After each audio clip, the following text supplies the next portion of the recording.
আমরা মুমিন বান্দা বান্দীদের জন্য এক নম্বর ফরজ ইবাদত হচ্ছে পৃথিবীতে নামাজ। নামাজ পড়তেই হবে, আপনাকে যে হালতে থাকেন আপনাকে নামাজ পড়তে হবে।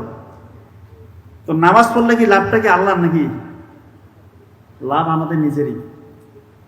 মেডিকেল সায়েন্স এসে বলছে, যখন আমরা নামাজে দাঁড়াই, একাগ্রচিত্তে যখন নামাজ পড়ি, তখন আমাদের ব্রেইন থেকে নির্দিষ্ট লেভেলে ডোপামিন এবং সেরাটোনিন হরমোন রিলিজ হতে থাকে।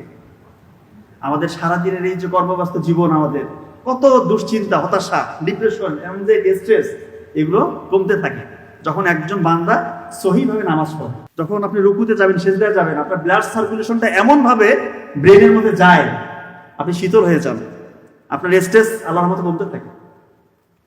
যদি ঠিক মতো নামাজ আদায় করেন, আপনার শরীরের বিভিন্ন, বলে না অনেকে হাঁটু ব্যথা, কোমর ব্যথা, জয়েন্টে ব্যথা, ব্যথাগুলো থাকবে না। বিভিন্ন রকমের আর্থ্রাইটিক পেইন থেকে আপনাকে রিলিফ পাবেন আপনি ইনশাআল্লাহ। হার্টের যে সিস্টোলিক ডায়াস্টোলিক ব্লাড প্রেশার আছে, সেটা কন্ট্রোলে থাকবে। আপনার ব্লাড